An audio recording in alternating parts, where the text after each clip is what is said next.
So you want to get into motorsports photography and start taking better photos of cars on track? Well, if you don't know where to start, here's my top 3 lenses as a guide for you to get in the game. Roll the intro.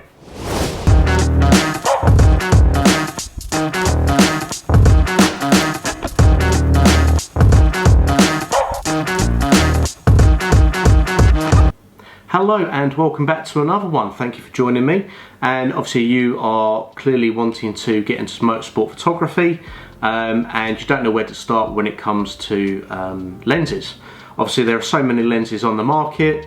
Do you get prime lenses, zoom lenses, and obviously you know the price of those lenses can vary dramatically depending on the quality and what you want to shoot with. But here in this video I'm going to give you my top 3 lenses that's going to get you in the game to get in better motorsport shots if you are either trackside with that privileged position with some credentials, or even if you're shooting the other side of the fence sort of in the public areas. So my first one on that list is the 24-70. I shoot Nikon, but irrespective of whether you shoot Canon, Sony or any other brand, it's an absolutely fantastic, really versatile lens. 24-70 typically are 2.8 lenses, so they have really wide apertures, and that's fantastic for a number of reasons. One being the fact you can shoot 2.8 means you can obtain some really high shutter speeds if that's what you desire from your shot. So shooting 2.8 during the day might allow you to achieve, for example, 1/8000th of a second. The other beautiful thing about being a 2.8, depending on your distance of view to your subject and the background, it can create some really lovely bokeh and out of focus areas around your subject and really isolate them.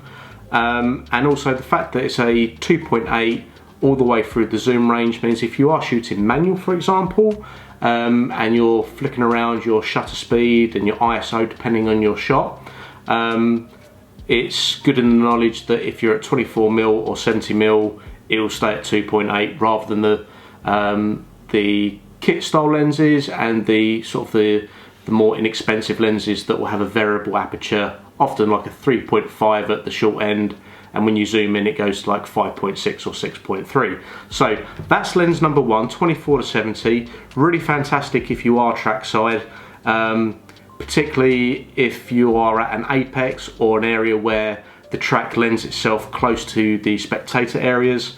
You can get nice wide shots that build a picture of the crowd and the mood, as well as getting some nice wide and mid-length shots, I would say, of cars on track.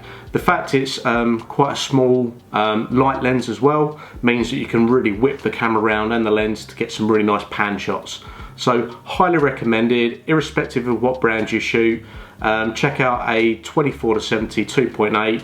It's an absolute must-have in my opinion. So my second lens is my 70-200 2.8. It's an absolutely fantastic lens for a number of reasons.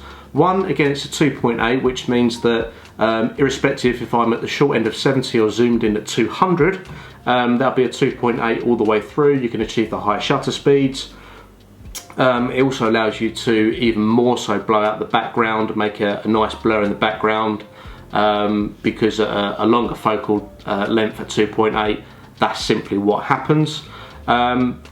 It has obviously a really versatile range, and 200mm is really good for getting tighter shots of the cars on track. What I love about the fact if you shoot at 200mm at 2.8, if you are on the public side of the fence, if you get this lens right up to the fence will disappear. And I'll show you some shots, I'll throw them up now as you're listening to this. You can really cheat the system and make it look like you are trackside. So a nice, versatile, fast aperture lens I think is an absolute must. Irrespective if you shoot Sony, Canon, Nikon, etc. They all have variants. You can also go off brand if you want slightly cheaper ones.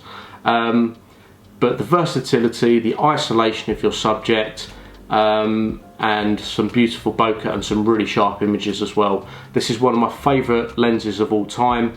When it hits, which is pretty much 99% of the time, beautifully sharp, and is really, really fantastic. So check that out. I'll definitely recommend a 70-200. I think it's an absolute must-have lens for motorsport photography. So my third and final lens is a super telephoto lens. For me, this is my 200-500 5.6. What I love about this lens is the versatility, first and foremost. There's many areas where you can stand and capture shots with this lens just because of the focal distance is so great. 500mm is a fantastic place to be. You can get shots with this that otherwise you couldn't. The other thing about being the long zoom version, the 5.6 as well, is that it's pretty inexpensive. And what I mean by that, I think this lens is retailed around £1,500, versus if you want the really high-end, beautiful prime lenses, you're looking at the price of a car probably around £15,000 to £20,000 for a 400 2.8 or a 600 f4. So the versatility, the fact you can isolate subjects, you can shoot halfway across the side of a track, and it produces some really, really nice images.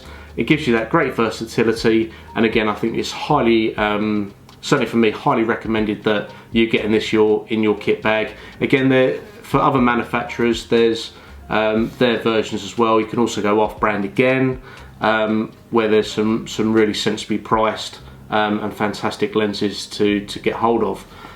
So highly recommended. That's my top 3 lenses: 24-70, 70-200, and a super telephoto. Thanks for watching.